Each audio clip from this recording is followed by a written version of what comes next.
Testing.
Good evening. Today is Monday, December 16th, 2024. We are at the Green Ladle and we'll call the meeting to order at 5:33 p.m. with the Pledge of Allegiance.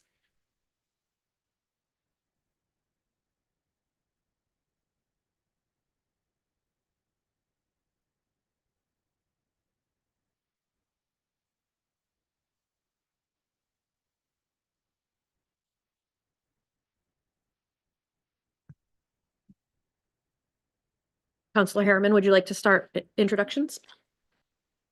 Scott Harriman, City Council Representative to the School Committee. Donna Gallant, Ward 7. Megan Hurd, Ward 6. Ashley Medina, Ward 5. Craig Charpentier, Ward 4. Elizabeth Eames, Ward 3. Janet Bowden, Ward 2.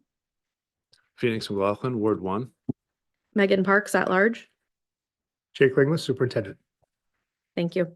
Agenda item number 3 is the consent agenda. Are there any items on the consent agenda that members would like set aside?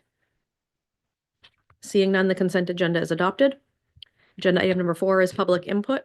Members of the public may address the school committee for up to 3 minutes on non-agenda items now and on agenda items later. Comments that pertain to staff, personnel matter, or a student issue should be directed to the superintendent or the appropriate staff member of Lewiston Public Schools. Public comments shall be directed to the school committee and be brief, not repetitive, and related to the matter at hand. Before starting, please state your name, address, and affiliation with Lewiston Public Schools. Are there any members of the public that would like to speak? Yes, please come forward.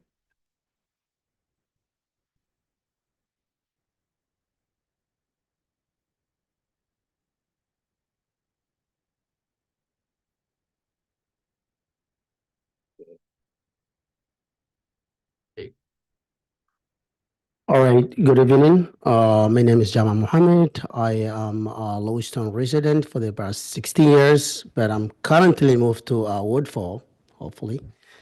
And I'm not quite sure exactly if this is gonna be maybe hand out or maybe if I will be able to use for my 3 minute. And I'm here to share some information that myself, community leaders, and organization, advocate, parents, and youth believe is important for the Lewiston School Committee to understand about ongoing conflict and physical violence happening inside Lewiston Public School, specifically Lewiston Middle School and Lewiston High School. That has fostered an unsafe school environment for all who attended and worked in the school and left many students without access to their education on day-to-day basis. As a community leaders, parents, advocate, provider, there are 3 points that I want to share with the school committee related to the issue that we are all experience and witness inside and outside of Lewiston School. The conflict has geographical components in it.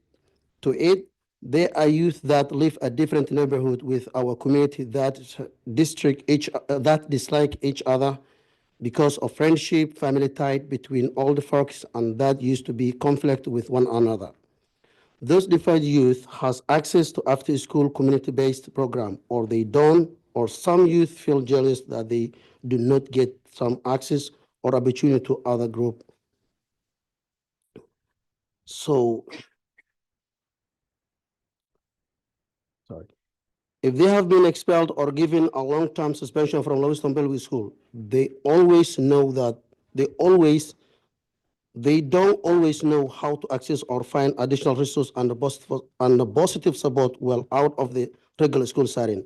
A major of these youth live in low-income household, which add on to lack of resources and support access to them.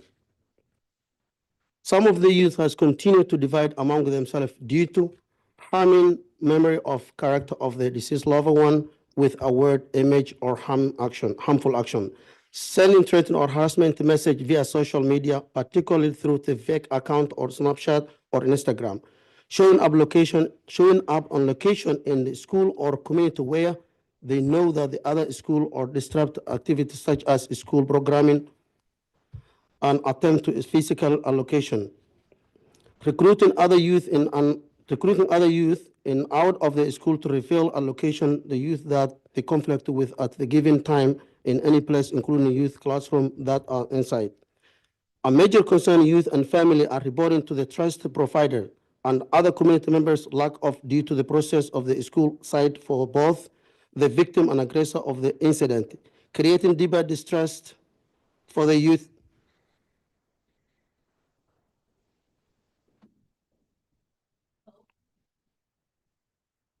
If that's okay, I'm gonna give it to you handout, but this is extremely information that, and I have also survey that we have done in October, which is, we have the result of that.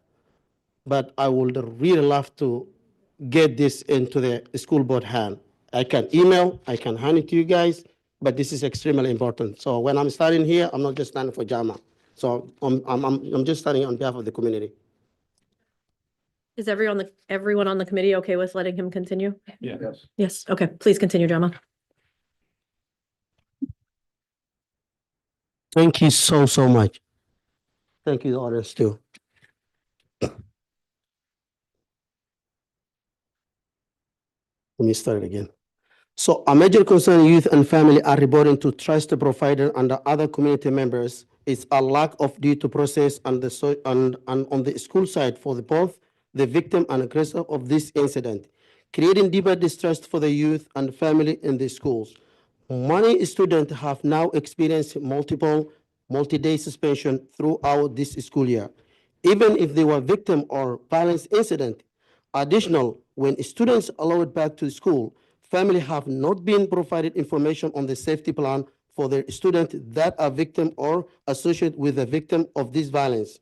We understand that the majority increase this physical violence inside the school is overwhelming for all school personnel. However, administrator reacting by the sending student out of the school has simultaneously resulted in a larger number of students suspended multiple times during the current school year. That total over 10 days out of school for this individual student, much less the severe student code of conduct violations such as escaping a class. In response to this ongoing conflict and the safety concern for all Lewiston community members, particularly for the youth, multiple community-based organizations came together and distribute a survey to youth and the young adult in October this year. This survey was supported by Dr. Saida Abdi, a professor of social work at the University of Minnesota and mental health counselor. Dr. Saida work focused on cultural responsive and trauma-informed work with community coping with healing from trauma, loss, and the form of the violence. The purpose of this survey was to gather direct and initial feedback from a large number of the youth across the Lewiston urban community impacted by the experienced violence in community and utilize those survey answers to better inform how Lewiston can work together to support and address those major needs and the concern of the community. Over 100 youth participated in this survey, and when asking who youth are trust in the community, a major of the youth reported back that they have lower trust in schools, police, court, and neighbors. Without trust in this system that you are meant to rely on for the education, protection, and the support, youth are more likely to engage with unsafe and risky behavior that cause harm to themselves and or others.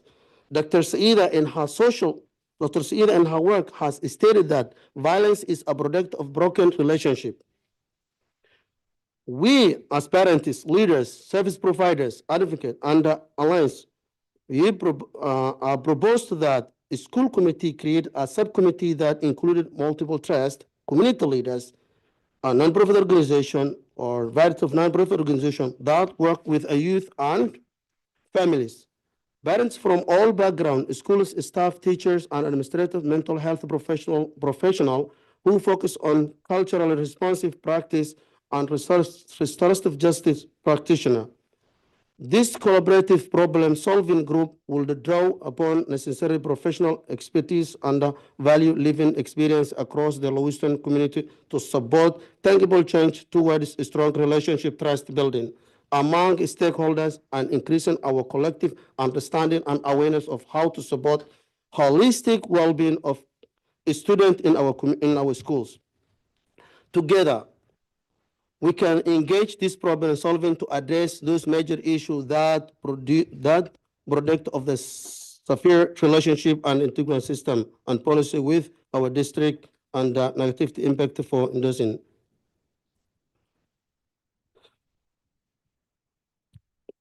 All Lewiston Public School and students, their access to safe, equitable education, staff, teacher, in schools, family, and overall well-being of the Lewiston community beyond to the school. Thank you so much. So, conclusion of my word, I have a survey that we have done. The survey that I'm talking about is just right here. If I can give it to you right now, you can look at, or maybe if I can email, absolutely, that's fine. But this is the survey that we conducted with. Can you pass it out and email it to us? I will definitely do that. Thank you, right I now. appreciate Thank you it. so much. Thank you, Gemma. Next speech. He passed it to Scott. That's what I have right here. All right, and also I'll email to you. Thank you so much. Thank you. Mhm. Are there any other members of the public that wish to speak tonight? Seeing none, we will move on. Agenda item number 5 is to receive Lewiston Public Schools recognitions. So we have a few tonight, but if Charlotte could come up, we want to talk about McMahon, who was recently recognized. And I'm going to share a little bit of detail that Charlotte shared with us. This is a good recognition about school support, school culture. So Melissa Smith, McMahon's occupational therapist, submitted an entry to ProCare. It's a therapy company we work with in the district, but also works out of McMahon or with McMahon, to be recognized for being one of the strongest school communities. She did this after we worked through coming together, supporting one another, and healing after the tragic shooting that took place on October 25th in 2023. ProCare Therapy sets out to recognize strong school communities because caring school environments help students thrive and achieve.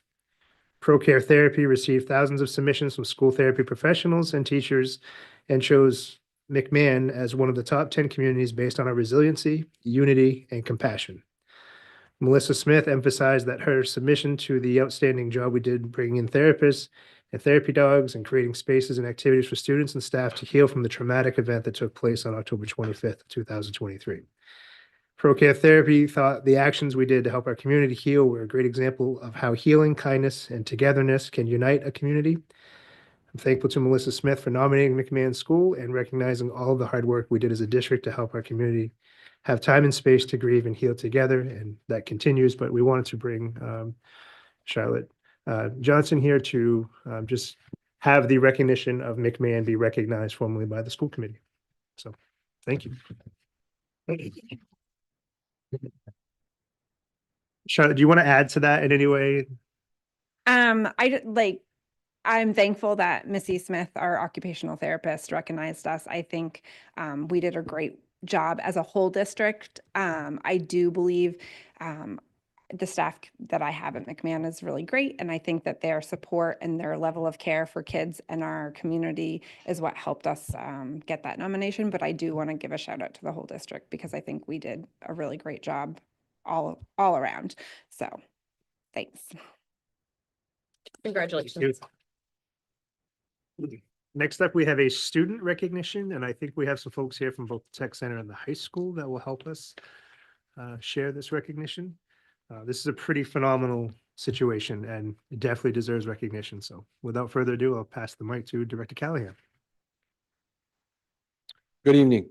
I'm Rob Callahan, the director at the Regional Technical Center, and I'm thrilled to be here this evening to share with you a really incredible story of one of our students at Lewiston High School and Lewiston Regional Technical Center.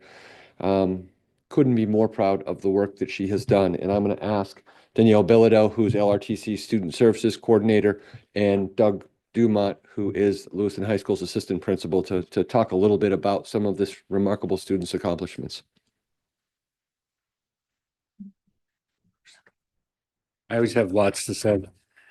So, first of all, we need to congratulate Fadumo Ahmed on her Questbridge Match Scholarship to Johns Hopkins University. And this is a full 4-year scholarship that covers tuition, fees, housing, food, books, supplies, and travel expenses, valued as of today, as we all know, tuition is going to go up, approximately $360,000 over 4 years. There are 52 partnering highly selective post-secondary institutions within the Questbridge Scholarship Match Program, and it provides early admission to high-achieving students who have a demonstrated financial need. Once selected as a finalist, students rank their top choice partner in colleges in addition to Johns Hopkins, Yale, MIT, Stanford, Bowdoin, and Colby. At this time, Fadumo reflects the culmination of her hard work, resilience, and unwavering commitment to excellence. And being selected as a Questbridge Scholar is a tremendous honor, and it's testament to her academic excellence, determination, and unique qualities that set her apart as a scholar and as a person. Once she graduates from Lewiston High School this year, she's going to be carrying over 30 college credits as she starts her journey at Johns Hopkins. Matching with Johns Hopkins is one of the most prestigious institutions in the world. It's no small feat. And it means they see the potential that she can contribute to the community, pursuing her dreams, and to become a change maker in her field. And I'm going to turn over to Danielle Bilodeau to talk a little bit more about her accomplishments. Thank you. I actually had Fadumo in 7th and in 8th grade because the middle school loops. So I have a history with her. She has always been that powerhouse of a student that we're seeing this year as a senior. She was then, she still is. She's a Bridge Academy student, earning, like Doug said, all kinds of college credits with her high school classes. So she's doing college level work already. Junior year, she was in the nurse's assistant program at LRTC and earned her certified nurse's assistant certification as a junior. This year, she's in the co-op program with LRTC, working at Clover Manor with residents who absolutely adore her. This summer, she was chosen to go to Vanderbilt University for a 6-week medical research program and killed it there. She is kind. She is wonderful. Every time she leaves a classroom, she thanks the teacher and says, "Have a wonderful day." So it just an all-around amazing student. So we're very proud of her.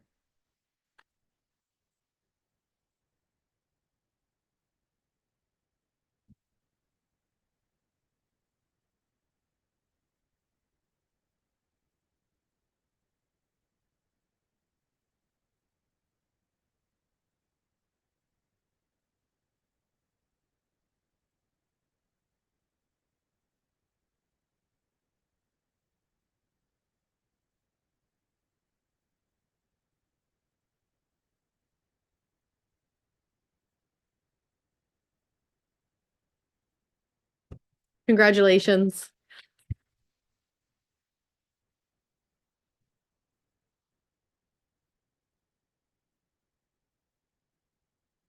Just while we have some folks here, Robert or Danielle, do you want to say a little bit more about Bridge and what that program has been doing with students, or what students have been able to access through that?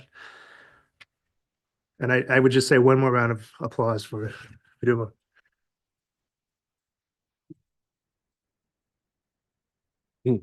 So just for those of you who don't know, Bridge Academy is a partnership that Lewiston Regional Technical Center, Lewiston High School, and actually Edward Little High School have had probably for the better part of 8 or 9 years now.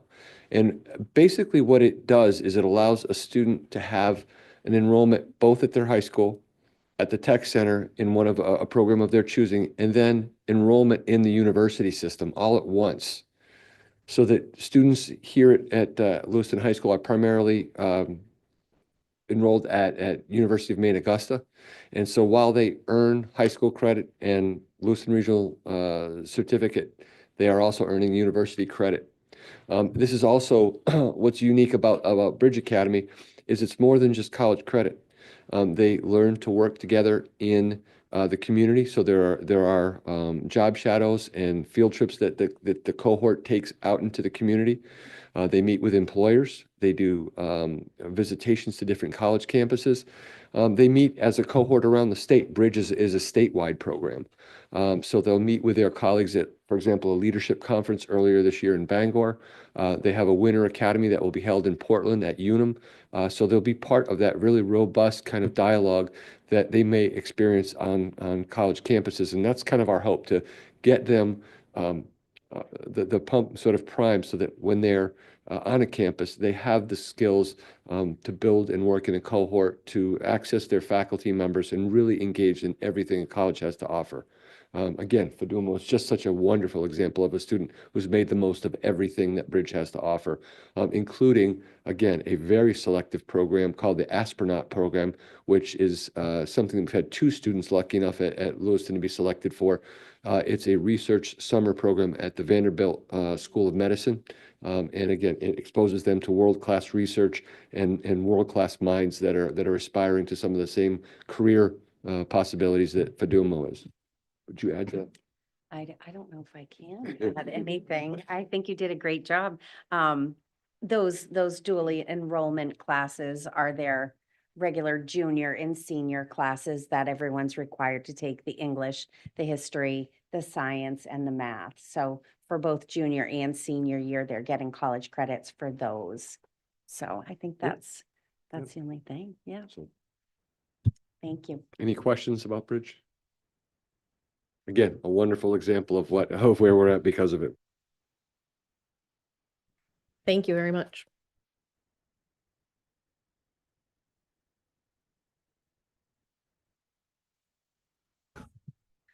So the last recognition we have this evening is for Ashley Medina, who has represented Ward 5 and our kids and our families here at the school committee for multiple years now.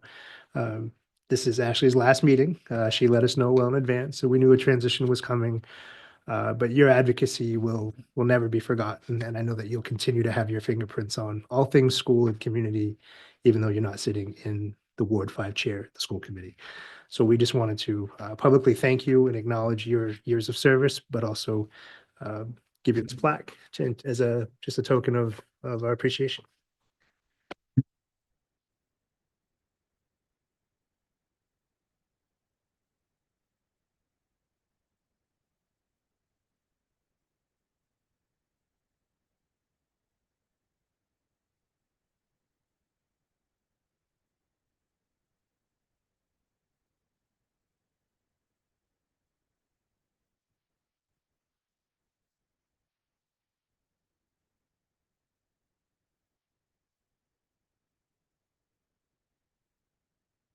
I just wanted to say thank you.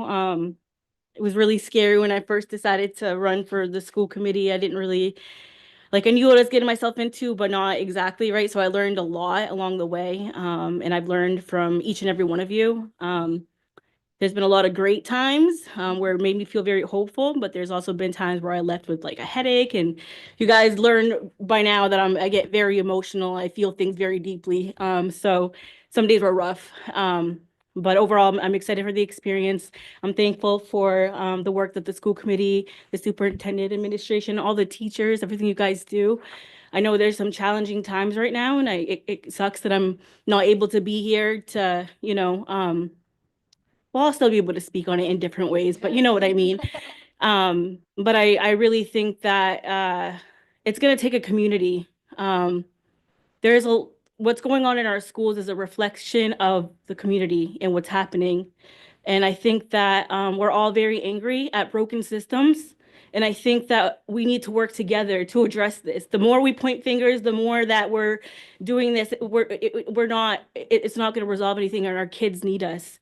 I've been working at the warming center recently, and I see a lot of people in there that I went to school with that fell between the cracks, that are experiencing we're experiencing mental health, poverty, all of these things. And because they never had the tools or whatever the case may be, life happens, they never had the opportunity to get better. In that, it's very hard to see that. I could go on and on about this, but our kids matter.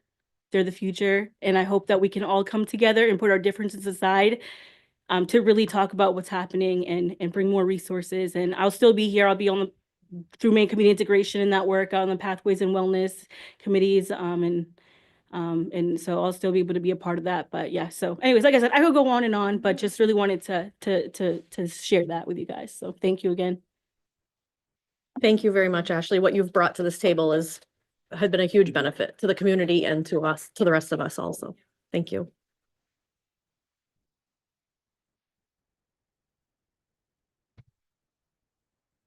Agenda item number 6 is nutrition workshop with presentation from Director Alyssa Roman.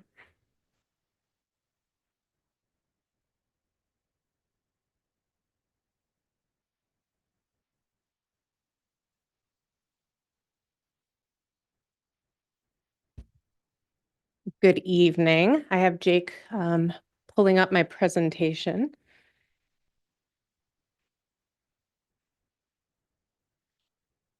So I'm going to try, again, Alyssa Roman, Director of Nutrition and Transportation for the district. And tonight I'm actually going to be talking about the nutrition department and the work that we do in the nutrition department. And I'm going to start with this department, and what we're made up of is more than the presentation I can provide for you tonight. So if you need more information or have more questions that extend beyond this arena, just know I'm available and happy to do that. So really, I wanted to talk about some of the nuts and bolts. All the pictures that you see on here are from our schools. Sometimes it's hard to talk about nutrition without me providing snacks or giving you a kitchen tour. And those things are available absolutely to come and see us fully in action. We're always welcome for that. If you want to go to the next slide, Jake. So I'd like to talk about the state and federal programs that we participate in. We have, and I have the abbreviations next to them, which will come in handy. We have a lot of acronyms in our world. So the nutrition department is actually made up of many smaller grants. They're all federally funded. We have no local funding coming in at the moment for these grants. So we have our school breakfast program, the National School Lunch Program, the Child and Adult Care At-Risk Supper Program, Fresh Fruit and Vegetable Program, Summer Food Service Program, Smart Snacks, which is part of our fundraising and celebrations in schools, USDA Commodity Foods, Department of Defense Fruits and Veggies, Harvest of the Month, Farm and Seed to School, and culturally diverse culinary resources that we're all participating in. And just a little bit of a dive into those. Some of those you probably can get: the school breakfast program, the National School Lunch Program, the Child and Adult Care Program that is, we had just snacks used to be for our after-school students. We now have full meals for them. So that's what that is. The Fresh Fruit and Vegetable Program is a grant. It's one of my favorite programs because if one student decides to eat like 10 clementines, we just get reimbursed for 10 clementines. It's wonderful. Summer Food Service Program, we're currently operating around 20 sites within the city. So even though we have our schools, we take on community partners for that work. USDA Commodity Foods. Because we participate in the National School Lunch Program, we get money towards commodity brown box items. And for those that have ever seen one, they used to be black and white labels that looked really scary and government-like. Right now they say Land O'Lakes cheese or another brand of pasta sauce. They look just like the food you buy. So there's no difference in inventorying or any of that. Department of Defense fruits and veggies sounds scary. I have to have level 2 clearance with the government to buy that, but it literally is I can divert some of our commodity money. I diverted $125,000 for this current fiscal year into fruits and vegetables that we can purchase from purveyors. Some are local, some go all the way down to Massachusetts and Connecticut area, but that's literally from the Department of Defense. It's like Sergeant something we talk to. It's interesting. Harvest of the Month, that's a program that the state has. It's to encourage kids to eat fruits and vegetables. It might be Squash Month, or we might be doing brassicas. We usually work with our food corps members and do taste tests in our kitchens on those months, as well as have educational resources. Farm and Sea to School, there's an initiative to get more of our seafood in Maine into the inland area. And every Gulf of Maine research trip you send students on makes me smile, because that is the one that helps sponsor the food portion of it. And so we are looking to how we can get the seafood in Maine up into Maine. And I'm on a committee to see how we can get it really up into Maine, up into the higher parts of Limestone as well.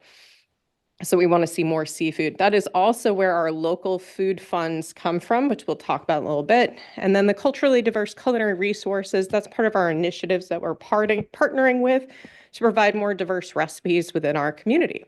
Next slide, please. Oh, we also have some additional initiatives. So we have the Maine Marinara Initiative I had talked about previously at another school committee, where we are getting fresh marinara. This is from farms locally to us. The tomatoes that were grown and the vegetables, yes, there's also green peppers and onions and other things in that marinara. It's shipped to a factory down by Brunswick. It is then frozen, and then it's made as we need it and shipped back up to us in Lewiston. So we have some in storage right now in Montello. It was a little thin in the pilot program, so we are working on having a thicker version of it so it coats things better. We're also part of a Kendall Vision Food Grant for greens. These greens are the tops of broccoli, cauliflower, sweet potato greens, and kale. And then we're taking those greens, they're being frozen. And again, we can buy local Maine greens back into the district. And then those greens can be used for culturally appropriate meals. So we have some on the menu for January when we come back from the break, some taste testing at the middle school. And the high school, we're not even taste testing, we're just menuing. So we have an African stew that we're going to be putting on the menu and serving our students. And then we have a guest chef that was working with the Southern Maine schools that's also going to be coming up and helping us do that in the kitchen as well. The Maine Halal Network has reached out. They've done some really great work in South Portland and Westbrook area, and they're looking to come up into Lewiston, which I said, absolutely.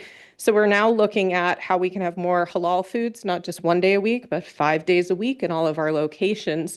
And that means having some resources, getting the right foods into the schools as well.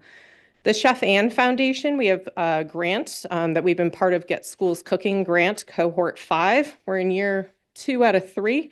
They did an extensive review of the nutrition department with a 98-page document with some of those things in there listing ideas for menuing, staffing, equipment, everything involved with nutrition. They are working with us to look at our purchasing, our velocity report as it's called, what we can switch to scratch cooking, what we could make in-house, and what equipment we might need to make that happen. The USDA Farm to School grant is one that we just were a recipient with, co-recipients with Auburn and Lisbon. This was in the fall we were awarded. There was only certain schools that were awarded this grant, Full Plates, Full Potential. A Portland-based organization did come to Connors Elementary where they did a big release of the grant.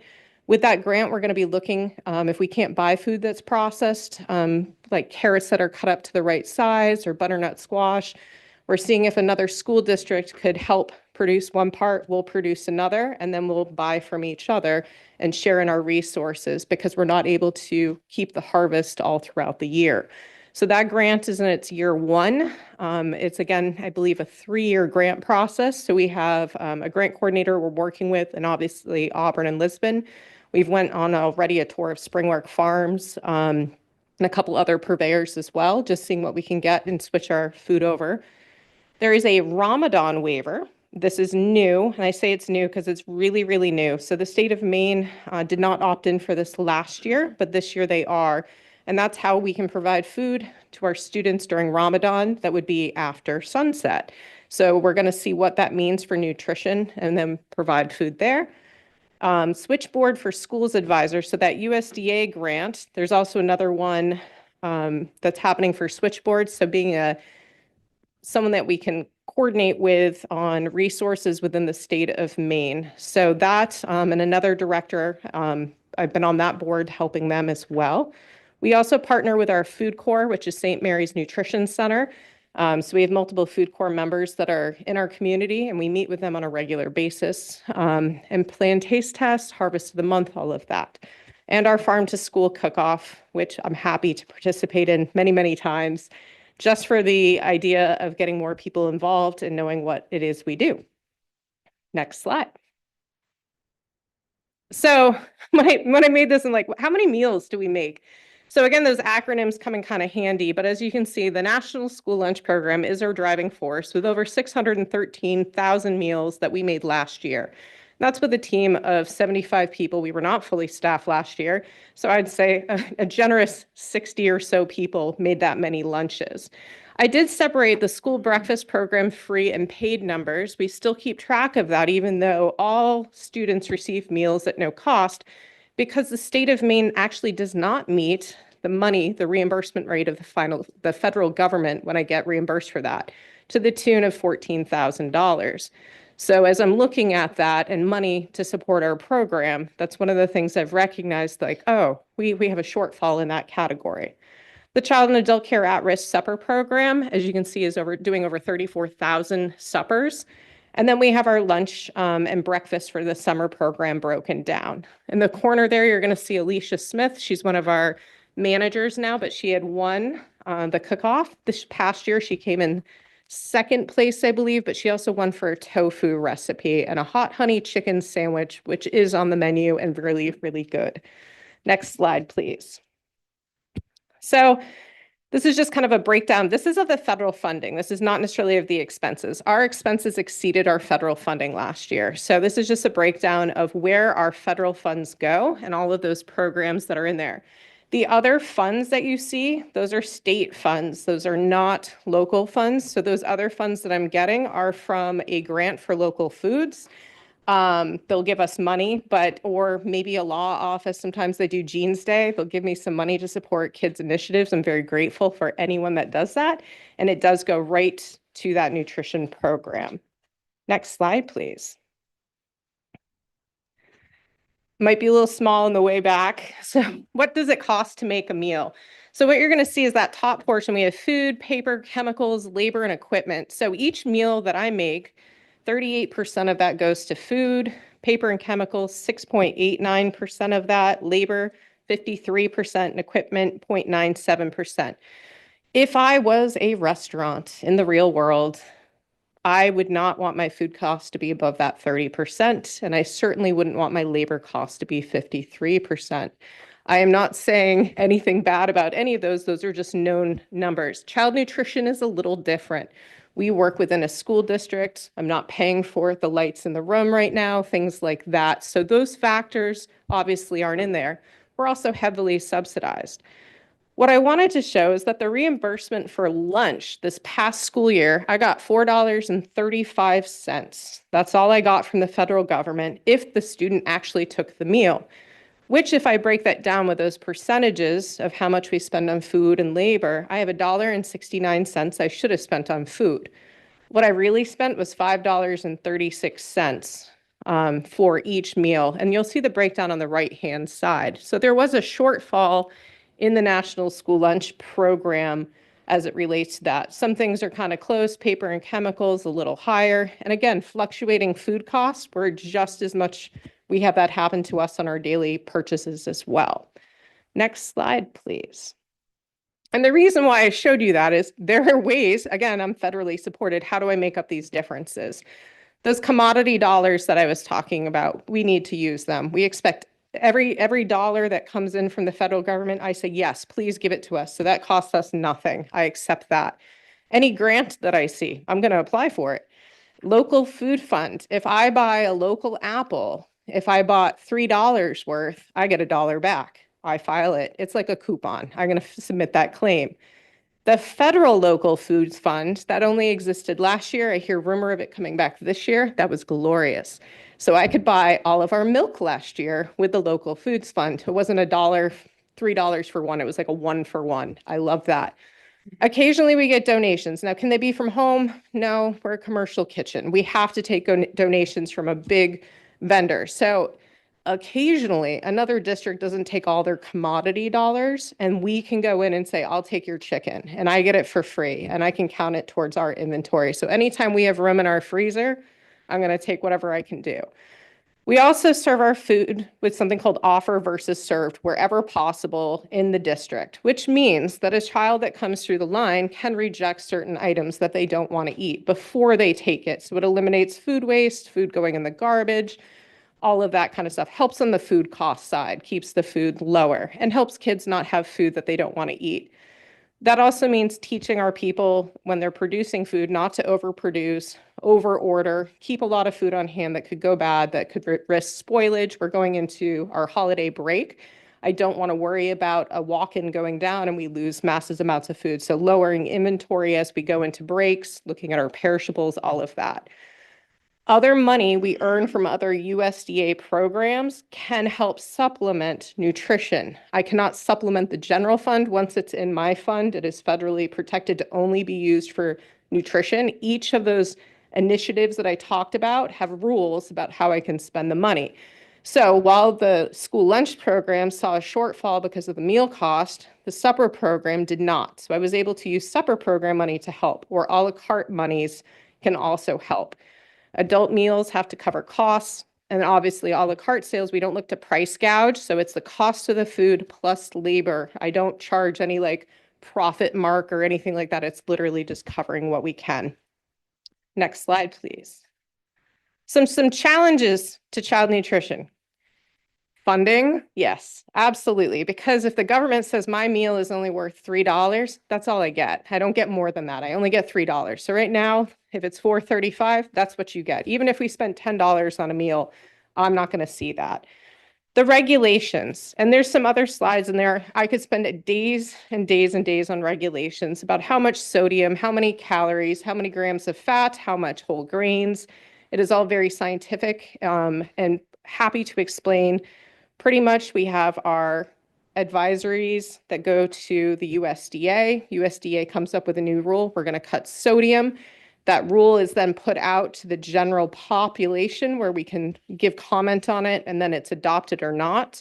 So we have a sodium reduction plan they're looking for next year. So we're going to see a whole year of manufacturing trying to come up with that change before the rules hit. Supply of food. We're in Maine. I'd love to say we can get everything in the world, but it all costs money. So sometimes the food, if you're trying to get in the middle of January fresh strawberries, you're probably going to get laughed at. So things like that we run into a lot.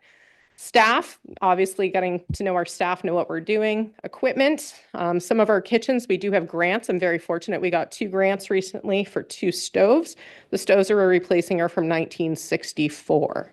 And that's what we're using in our kitchens today. So getting those grants to cover those equipment replacement, huge. Time. I would love to have all the time in the world to serve people food. But the answer is I bust them in the morning, and as soon as they're off the bus, they're getting breakfast to go. And then the lunchtime, while we might have an hour set aside, it's 20-minute segments for lunch. At the high school, that means 400 people in a cafeteria for a 20-minute shift, which means they need to get through the lunch line in under 5 to 10 minutes. Quick, very, very quick. So if any of you want to see that, supper program is a little more laid back. I like that one. Summer program, a little more laid back as well. And my favorite challenge to child nutrition, student acceptance. So no matter what I do or how healthy I think it is, if the students won't eat it, it doesn't matter. It's really hard. So how do we encourage students to eat? Taste tests. How do we market that? All of that without a marketing department. All of those things combined. The biggest point at the bottom, to have a meal be reimbursed, a qualifying student must take the required components of the meal and be counted correctly at the point of service for me to even get reimbursed from the government. It is really complicated because the kids are everywhere. So that means having set lines and areas for people to go. Food overproduced or discarded before a student takes a meal, not reimbursed. We see no money for that. So you can buy as much as you want, but you might not get reimbursed. Next slide. For the sake of time, we have 3 links up here. These are the ones that are a little more crazy. So I did want to put up here Exhibit A, NSLP school lunch program and veggie subgroups. When I sit down to menu, and I do have my assistant director, Rhonda, here with me, who also helps me, we have to look at every item that we are bringing in. So that means if we think to ourselves, man, I'd really like this granola bar, I have to find out if it qualifies for school nutrition. For grains, that means using Exhibit A. I either get a formulation statement from the vendor who tells me exactly where that granola bar will credit. I need to offer 2 ounces of whole grain rich food to every student, which means the first ingredient needs to be whole grain food by weight, or it could be the second if water is the first one. It really helps if the manufacturer's already done that work, but if not, we sit there and we do the math for that item. Then we determine if we have enough room for it. Can we bring it in? All of those aspects of it. The National School Lunch Program section, and this might be something that we send this out to you again, this presentation, that National School Lunch Program, every program I listed has a meal pattern. What does that mean? How many whole grains, how much fluid milk, how many days I can offer juice or whole fruit. And then my favorite is also what color vegetable on what day, which is the vegetable subgroups. So a potato, for instance, is that considered a vegetable, green, red, orange? It is actually considered starchy. For now, Congress is debating if that will get removed from the list. So those are the things that I go through. Pickles are considered other. And then on that list, how many of those veggies will students wholeheartedly eat and can we procure? So we're always constantly looking, and legumes or beans they must be served at least once a week with a 2 ounce, but can't count towards a meat alternative at the same time. So if I'm serving chili with beans, the beans have to count as either meat or chili, but can't be both. All of that is audited every 5 years by the federal government. They come and visit me and they literally take our production records and they go through every aspect of it. It's a really, really good time. Next slide, please. If you'd be so great and click on just one of the links, I don't really care which one. So I asked Rhonda if she could print off, and it's probably gonna, oh, no. It's gonna end up really small. And if it doesn't work, we can also send it to you. So I did make available this year something different. And if it doesn't work, we can explain what they are. So if not, we can log in the hard way. So we have a new software called Titan, and we got that rolling this year. And so that Titan software, what it enables, and I put my link, I probably should have put the parent link on, is every parent or anyone in Lewiston Public Schools can go click and see what we're offering for food. What we're doing behind the scenes, we're costing everything out, because the questions I get is, can I serve 5 chicken nuggets or can I serve 7?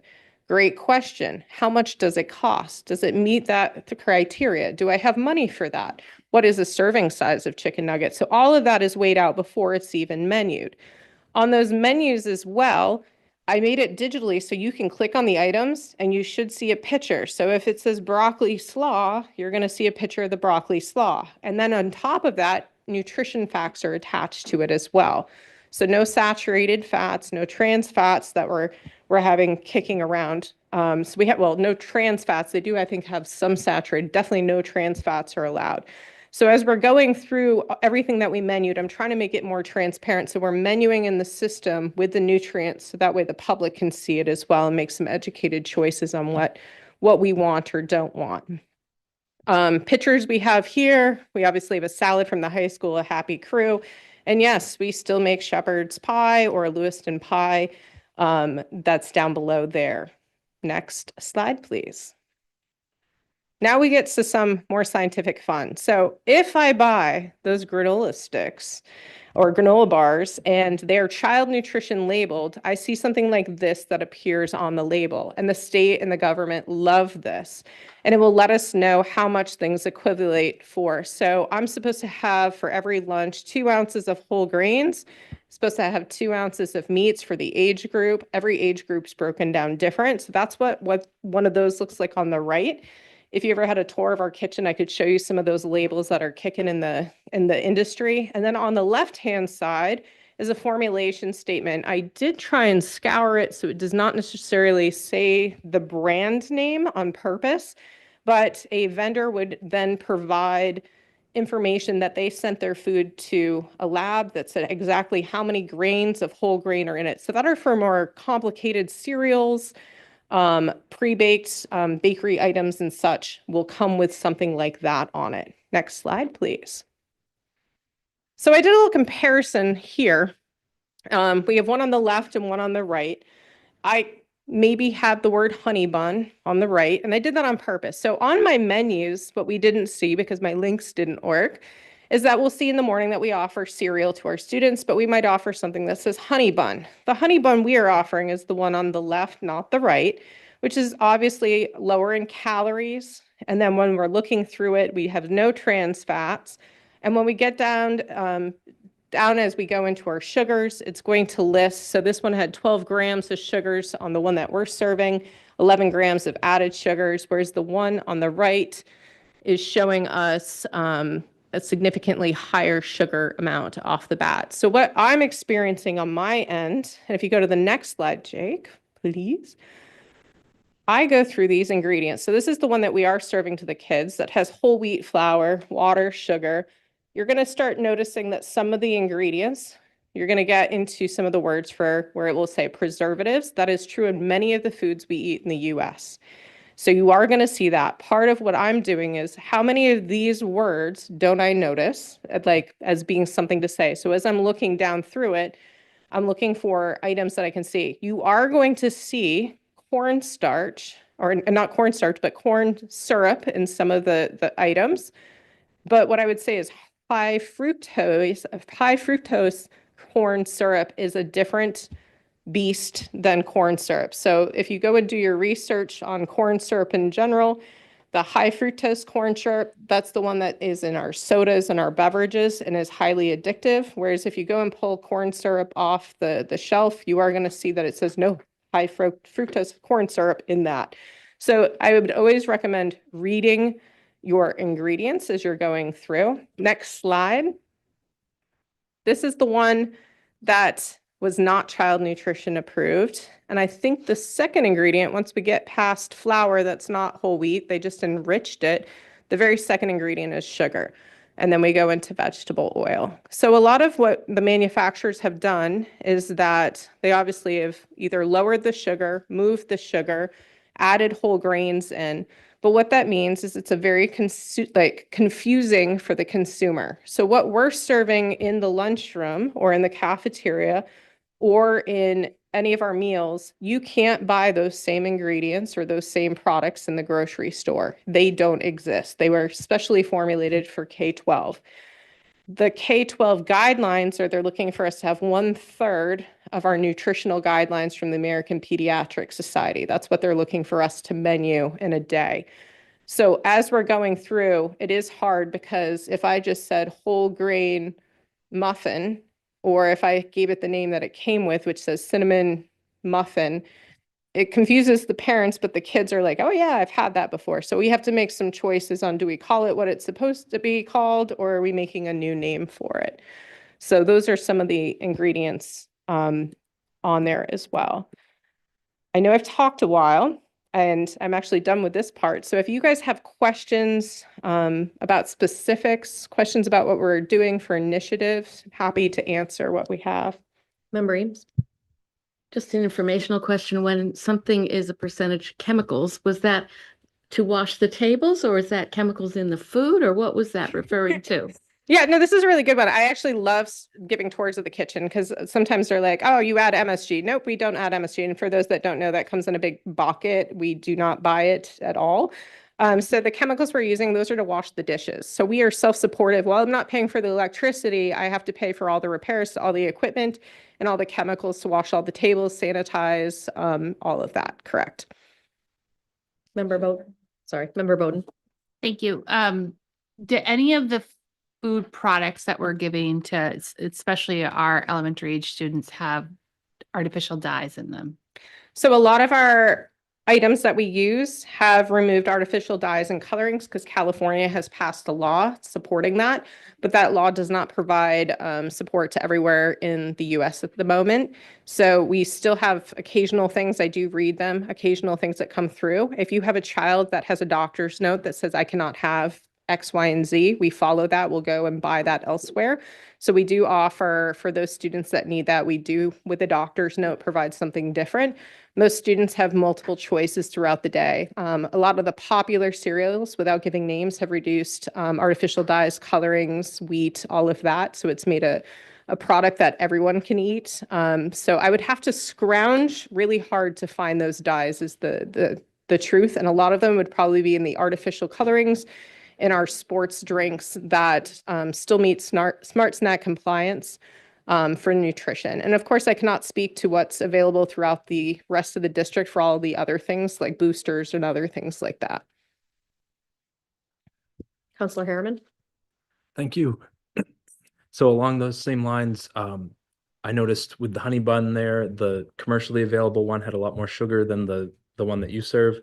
Is that because they simply reduce the amount of sugar, or do they add artificial sweeteners as well? No artificial sweeteners are added. They actually reduce the sugar content, which sometimes, quite honestly, for any of our students that are probably sitting behind us, they'll probably tell us how it does not taste like the one at the grocery store or convenience store.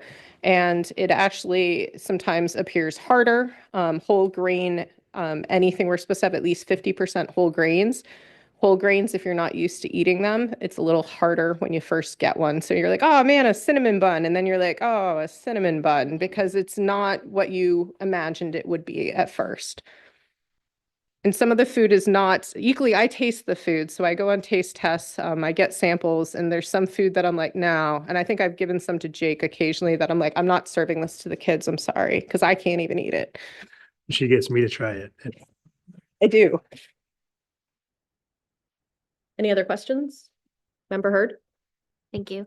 I don't necessarily have a question, but I won't come at you too much. So I'm on the wellness committee with you, Alyssa. And so Alyssa gets all my crazy questions. But we had talked a little bit on our last wellness committee about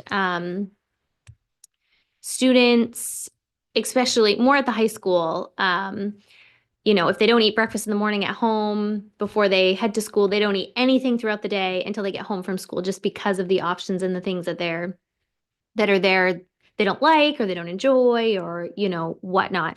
And so we had brainstormed a few different things about breakfast and how are we getting our students like different options. And we had talked about smoothies, and Alyssa was like, you're going to have to give me 120 Ninja blenders to be able to get smoothies out to the kids. But I would, and I know it's tricky and I know it's hard, but I would like to see kind of like more of those things, like whole foods that we're offering to our students. Like if it comes from the ground or a tree or an animal, like those are what we should be giving to our students. And I know you showed us the side by side of the different ingredients, but I mean, 2 or 3 ingredients in, you're looking at all of these preservatives and things that you literally cannot even name. Like I wouldn't even be able to pronounce half of those things. And I know it's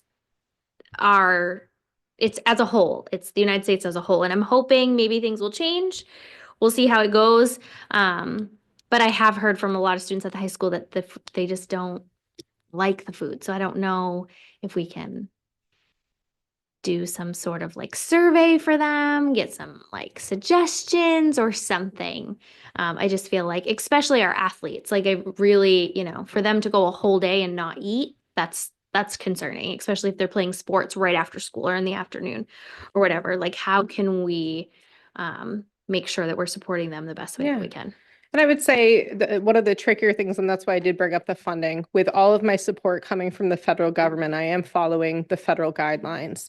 Today, they released a 25-page document on meat alternatives available at breakfast. And as much as I would say, oh my gosh, let's go make some omelets and let's make that, I then run into the time issue where I literally don't have enough time to get the food out the door or get the kids to that location. So when we look at our schools like the high school, it's taking a deeper dive. I would question, I do the same with my own kids. I ask them, I say, what'd you eat today? When my own high school student says, I didn't eat today, I said, cool, what'd the lunch lady or lunch man offer you? What was on the salad bar? Oh, and they start listening. So why didn't you take the fresh fruit and vegetable that were offered. Why didn't you? Was it a timing issue? Was it the line? So finding out why we're not taking the whole fruits and vegetables that we're offering, the recipes that my staff are preparing from scratch that we're testing downstairs going, oh my gosh, this roasted broccoli is amazing. Why isn't it flying off the shelf? So finding those balance. The wellness committee, I definitely welcome more and more. So part of the reason why I'm so pumped about Chef Ann Foundation is it was started because some people, moms, dads said, why can we have better food? How can we have better food in Denver? And so Chef Ann challenged them and said, how are you going to support me in that? And I would say to you guys, how will you support me in giving that food? Because my limitation is not by our creativity, but it is our constraints around food. So I'm happy to explore that with students and come up with some solutions. I think it is very important. We have many students, these are the meals they eat. They do not have food elsewhere, or it comes in varying forms. So I'm happy to provide the most nutritious meal of the day. So those combination efforts, creating a diverse community of wellness and encompass the entire culture of Lewiston Public Schools. So how do we support that? It's hard if students already eaten a lot of other foods before they come through the line as well. So how do we balance that, or is there a balance, and work together? So all of the above, and I would welcome wholeheartedly those students working with us. The last time I did a survey, they said they hated the pizza, but they also, their number one favorite food was the pizza. So that survey left me going, oh, and the last time I tried a chicken nugget taste, they said they're all okay, which wasn't enough quantitative data to make a distinguished chance. So then I said, okay, I'm going to choose the whole muscle white chicken meat then, because I know it's more sound than anything that's formed and pressed. So making those decisions as well. So I know we had talked in our wellness committee too about, I had some questions about elementary students and cheese sticks. And this sounds so silly, but to a pre-K or a kindergartner, a cheese stick can potentially be a big deal. So we had talked about how I had asked you if students had chosen a turkey and cheese sandwich, they wouldn't necessarily get an option for a cheese stick because they already have the cheese in their sandwich. Correct? Is that the way I understand that? Not 100%. So there are Okay. certain meals that the kids know. So my assistant director in transportation, her daughter is at Connors Elementary, and she is very picky on what she eats. She takes turkey and cheese every single day, and it's only because of the cheese stick. So we have some kids that will take it just because of a cheese stick. But if I have something like macaroni and cheese, I am not just going to hand out a cheese stick with extra cost to the student just because we have it. We make a conscious decision if we're going to menu it for everyone to menu it. And if we have it as a supplement, it's because there's one slice of cheese, not enough cheese in it. Or in the case of a sun butter and jelly, that the nut butter didn't count towards the full meat component, so the cheese would make up the difference. So yes, there are some kids that come through. We've been asked, why can't I just buy a milk, would be another example. So the government only pays us for whole meals. So that means, unfortunately, yes, we charge for milk, and that's hard for kids that bring meals from home.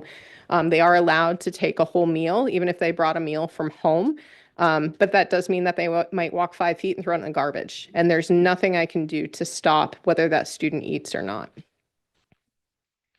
So my question going that route was, is there a way for, especially like, I feel like more elementary students, like if you have a prepackaged thing like a cheese stick and someone takes it, is it possible to put like a basket or something on the tables that if the student isn't going to eat it, they can put it in the basket and then another friend can take it? That way they're not wasting it. It's not going in the trash. Like, I'm just thinking less food waste, because I have seen, I volunteer in the schools, a lot of kids will literally just grab a tray, dump it, and take one thing and be done. So like food waste is what I'm trying to, yeah. How are there ways that we can lower the amount And we of food also, that I mean, we have elementary students that have, we're losing teeth. So chewing an apple, that might just really just not be in the cards for that day.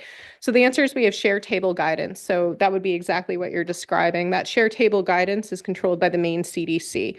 So that means that the student has to make a decision at that point where I'm checking them saying, you have a meal today. They have to decide right then and there what they don't want according to the Maine CDC and make a decision and put it in the bin. So we do have some schools that are doing initiatives of that. And then we have some schools that put pauses on it when it gets a little out of control, being you can't put half-eaten food in there. The milk has to stay below 40 degrees. The fruit doesn't have to have an edible peel, or else it has to be wrapped in a bag. No stickers on the fruit, all of that. So yes, There is ways that we can do it. It's working with the students on educating them as well.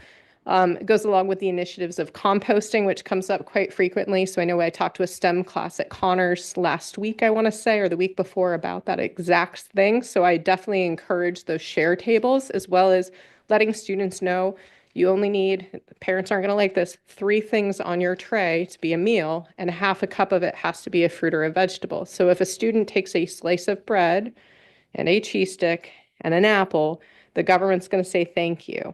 Whereas as a parent, you're going to be like, oh my goodness, that does not satisfy that need. But again, it goes back to educating the kids and giving them that choice. And then, yes, that share table where another child is allowed to come up and get that food. Absolutely. Any member, Counselor Harriman?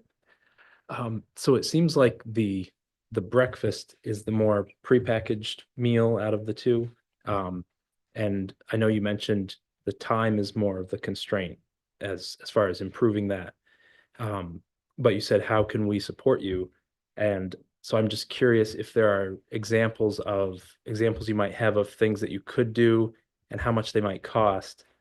Because I guess another component of this is my understanding is that the nutrition budget doesn't have any local funding in it. Correct. So this is a really great question. So as part of an initiative we actually have a state law for breakfast after the bell. And so that means the school day starts and breakfast happens. So the way that as a district we work with this and around this is actually, if you look at our bell schedule, we have our buses come in, that's breakfast time, then the bell rings. What we offer is if those students come in later, we still offer them a meal, and they might take it grab and go style to their classrooms. There's definitely increased consumption in classroom eating, but our buildings are really big. So if I was a school of a couple hundred kids, going to a classroom isn't as big as taking 780 meals down the hall at a middle school or somewhere else. So we have a lot of grab and go happening at the moment. In an ideal world, breakfast is built into the school day. And that means also making sure that our teachers still have their time to do what they need to do, navigating our students to the classrooms appropriately, training every one of our staff on civil rights training for child nutrition on meal patterns, because now they are the cash register for the lunch program. So that means all of our teaching staff need to know some basics on child nutrition if it's in the classroom.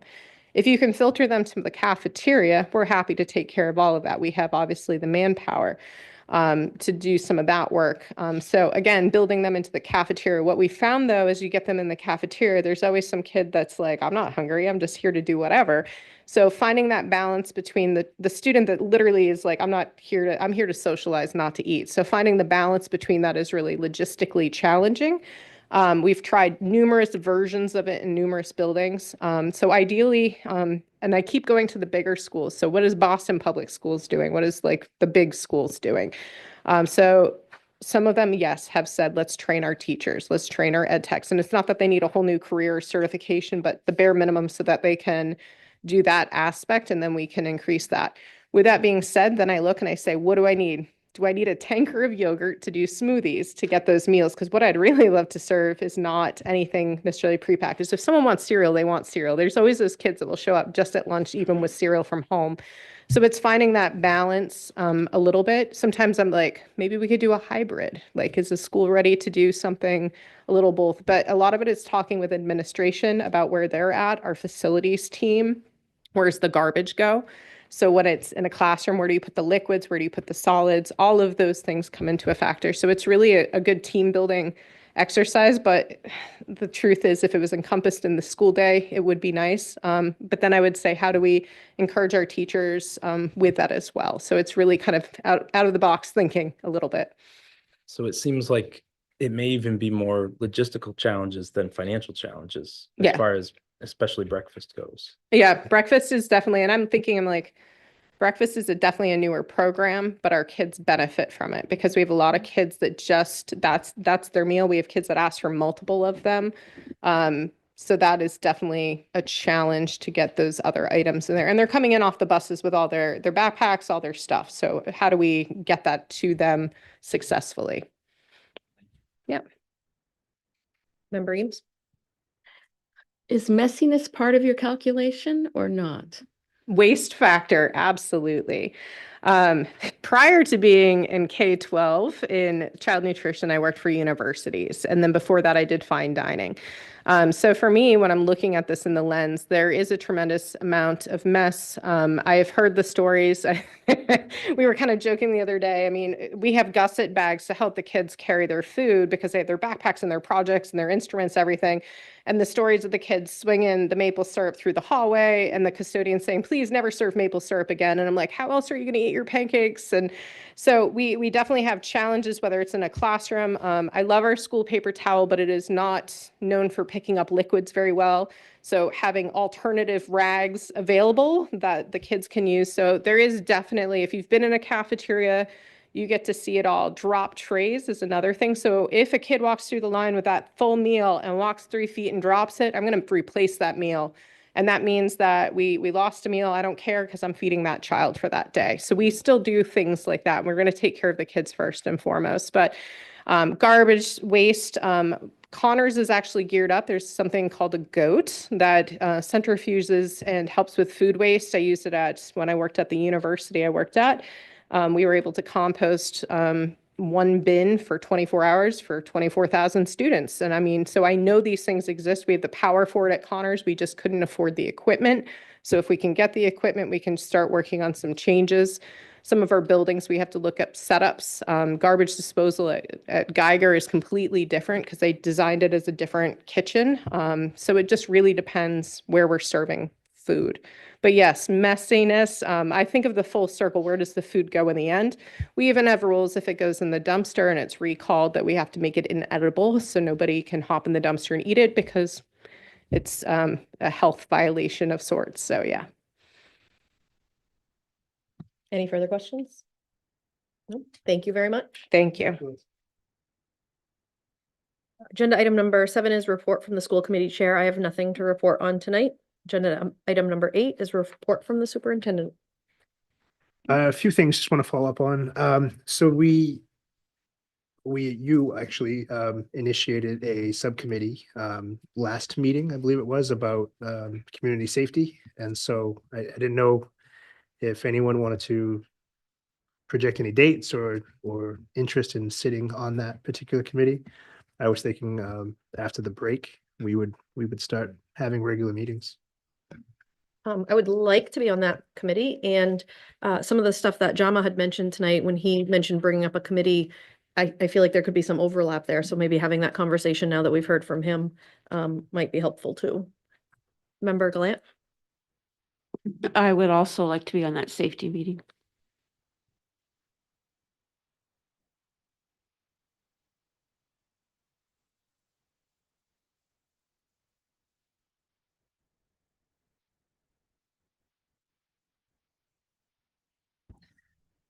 Yeah, so that's 4 members, so we can't go beyond that. But Ashley, if you want, I can make sure you get the invite. Okay. In addition to that, we've talked about, this is more for public because I know you know pieces of this, but we have LCIP funds to look at adding and or repairing our modulars that are at our different schools. And one of the more, it's a creative ideas that we had was looking at the building that the technical students are building with their classes. So me and Bill have initiated some conversations, and there's a lot of things we don't know yet around permitting because it has to sit on a certain surface, and that surface has rules and all of the things. And if we're gonna have water, it adds a whole nother variable. I feel like it should, so that those classroom spaces aren't trying to travel in whatever the gap is between buildings, if at all possible, but there's different viability things with that. But we looked at the space as it's currently built, would have to modify some things likely, but that conversation is ongoing, and we're looking at what locations make the most sense. But I think an important question that came up today that I wanted to share with you when we met with Jason Merritt, the instructor for the carpentry program, was if we're looking for a specific thing, it may be wise of us to consider using those funds to just build the thing there because they have the ability to go to a site.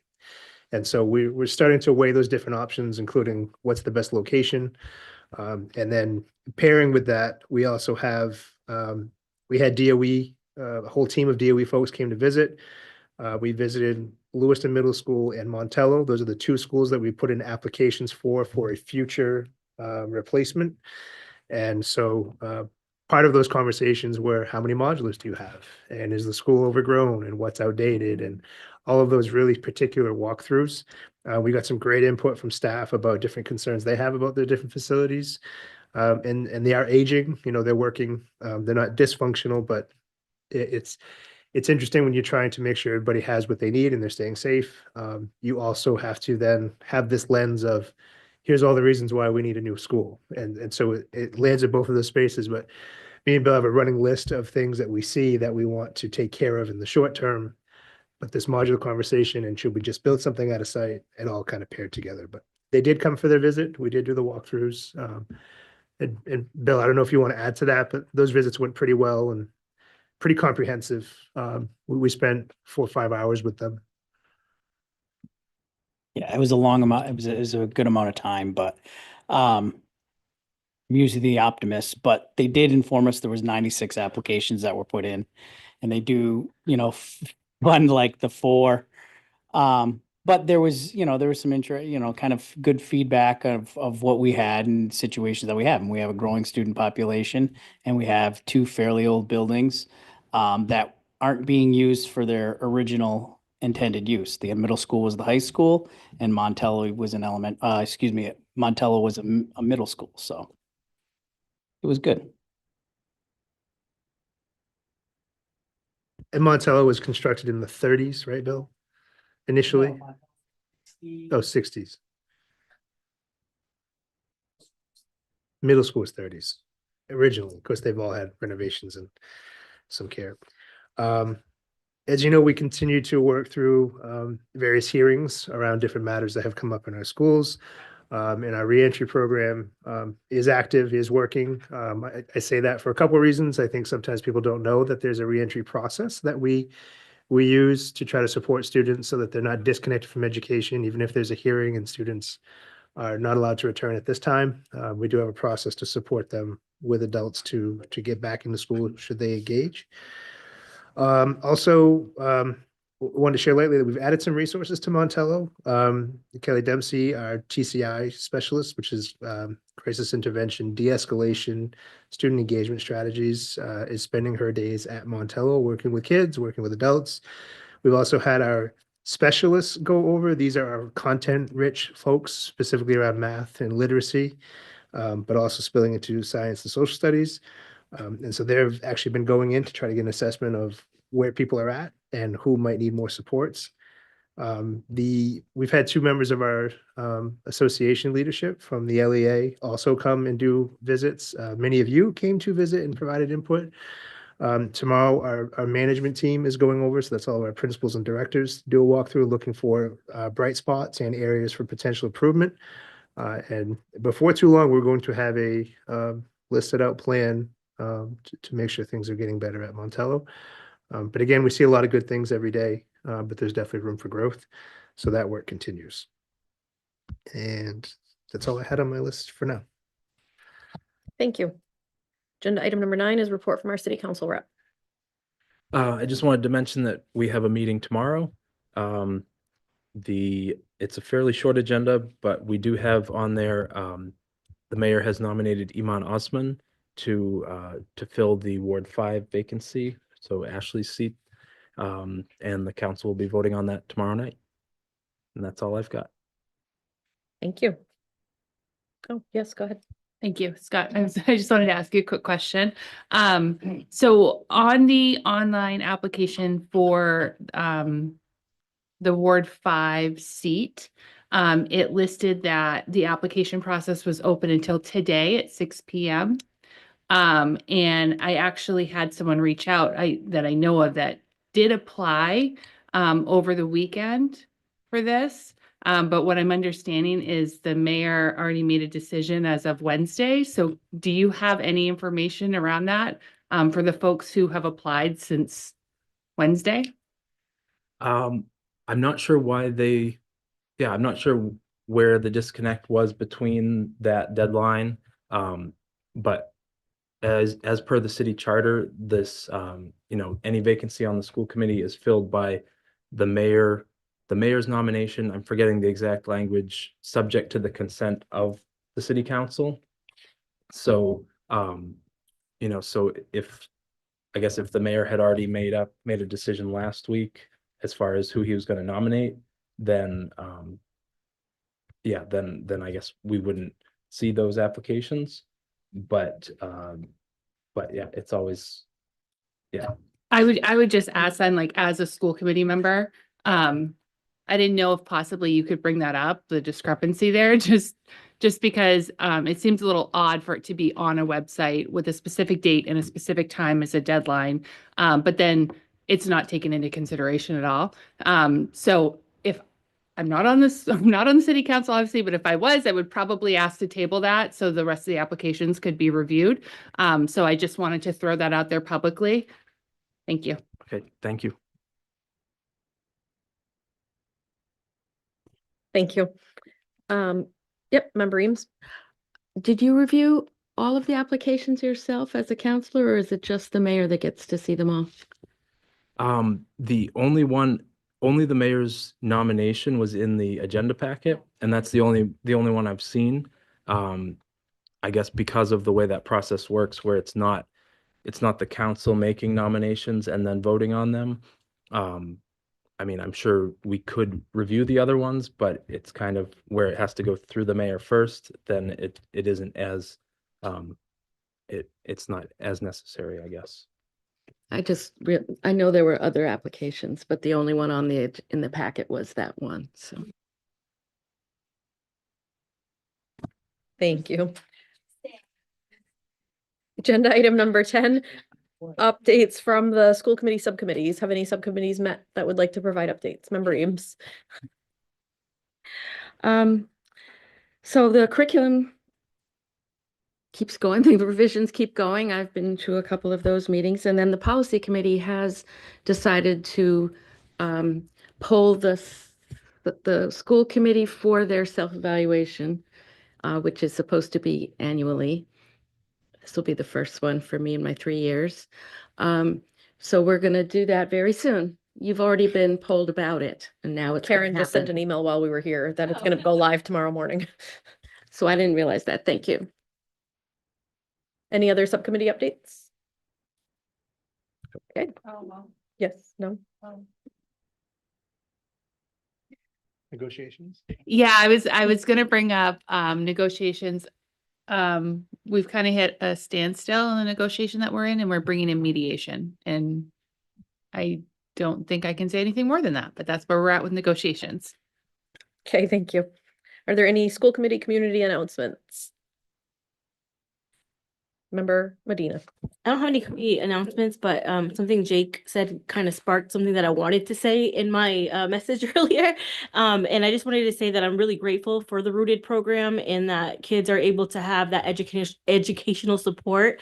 I think that's one of the most exciting things that I feel like we were able to do on my time here, because I think it was, we passed the pilot program when I first joined, and I feel like that's made such an amazing impact. But also the learning style is very different. And I feel like that really is what's working for kids. And I feel like the way that I appreciate all educators. They're amazing, but I also feel like we do things a little bit outdated. And I think that we need to catch up with the times. I mean, kids are on social media all the time, and, they need to be constantly stimulated, and they need to be hands-on. And I just feel like Rooted is a great example of that. Next Step is an example of that. And I hope that maybe in the schools we can see more of that. I know there's some, but I would like to see more of that so that's it. Thank you. Thank you.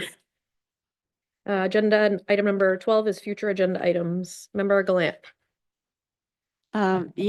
First of all, a question about future agenda items.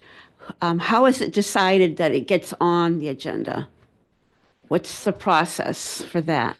So, well, I guess first off, we've, as you know, had tons of hearings and executive sessions that we've had to work through. But really, we try to get items on as soon as we can. Chair Parks and I talk about things that have come up. I keep a running list of future agenda items and I just try to get them in when we can. Okay. Yeah. I have a couple. One is the cell phone policy. As we know, a lot of districts are limiting their cell phone use during the school day, such as not putting it in a pocket or anything in the classroom, but actually leaving it in a locker. And I would like to discuss that. It could be very helpful, especially with the recordings of different things that are going on. It could be a viable solution. If you can't record it, maybe it won't happen. That's one. And the other is the hoodie and mask policy. I would like to talk about that. Hoodies covering the head and masks covering the face. I think that's something we need to discuss, given the things that we're seeing and doing.